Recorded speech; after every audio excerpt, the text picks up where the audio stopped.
I wanted to ask you the validation because you alluded to. So the economics change everything, right? Just for the sake of it. So when testing costs, testing cost goes up to cents instead of thousands. So 99% failure become acceptable. Walk me through So that validation layer that you talked about a little bit in a yeah, detail so so that we understand how do we really vet these algorithms. so initially when we started, we kind of had a price estimate on a novel algorithm. Produce a superhuman algorithm in binary classification, something that would consistently beat XGBoost. Early on, the price of discovery could be maybe around $1,000. Hmm. So for you computationally, for you to find that was $1,000. And now the price continues to drop.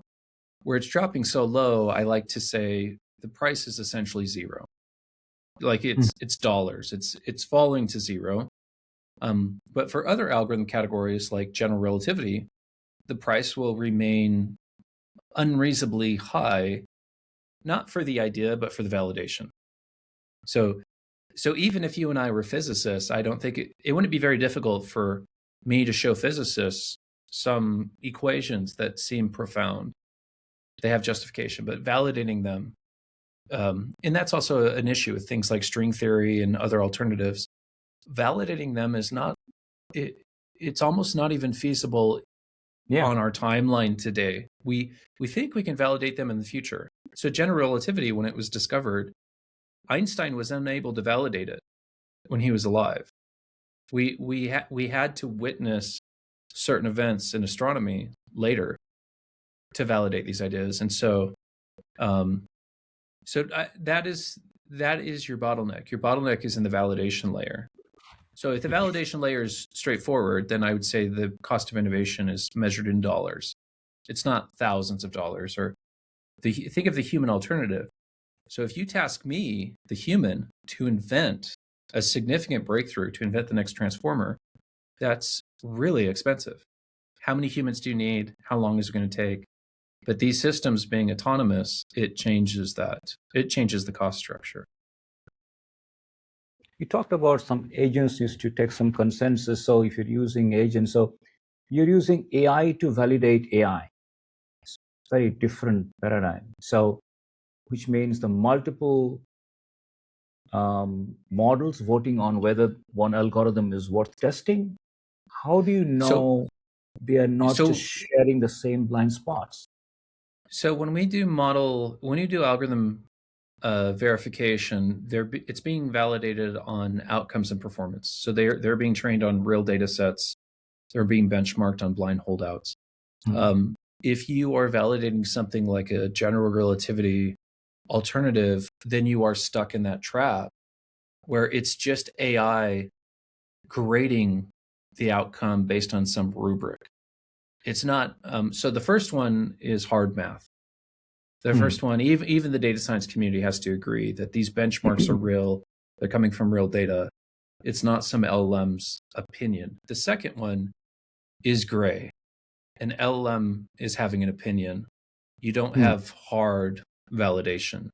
Um, another example is, let's assume you task one of these systems to write the world's most profound poem or the most Hmm. viral LinkedIn post. You could have an LM that is coming up with some rubric, and that will evolve into the future. But you and I are still stuck with, just because it evolved to have this rubric, we actually don't know if it's the world's best poem. We actually don't know if it's the most viral LinkedIn post.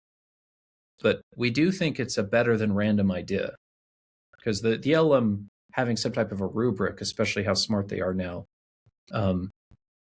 Another way to think of it is, it's you, the human poet, or Hmm. you, the human influencer, you, the human physicist.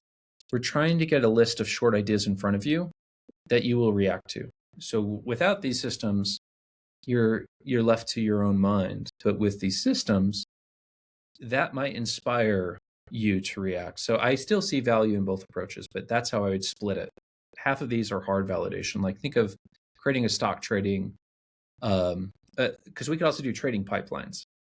So having a stock trading pipeline, the Sharpe ratio or the Sortino that it's getting on new data, that is a hard benchmark.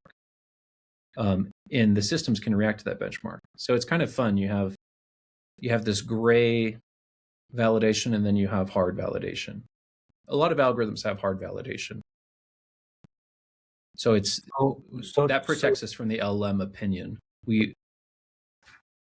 So test harnesses the anchor and the human-defined success criteria that algorithm must meet?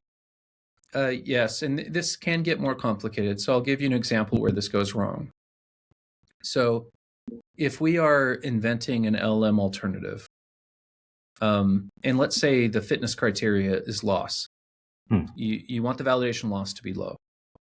If you go to sleep and you wake up and you find out that the agent blew up your parameter space, you're not going to be very happy, because that's not a clever idea. You could have given yourself 1 trillion parameters. And so this is where the fitness criteria become very important, where now you might be more sophisticated. You want bits per token. You're going to have a max threshold. It's not allowed to have more parameters than this. And so that's going to force it to focus on architecture. And so there's a lot of effort that goes into what is the test, what is the fitness criteria, because these systems will cheat. So if they realize that they can cheat and look at the forward token or do something that is obviously cheating, they will do that if you don't have the right restrictions. Because think of it as a game. You have the test harness and you have the agent and it's playing a game. It will cheat at the game if it's allowed to cheat. And so that's something that we've had to react to, is to ensure these test harnesses are robust, that cheating is impossible.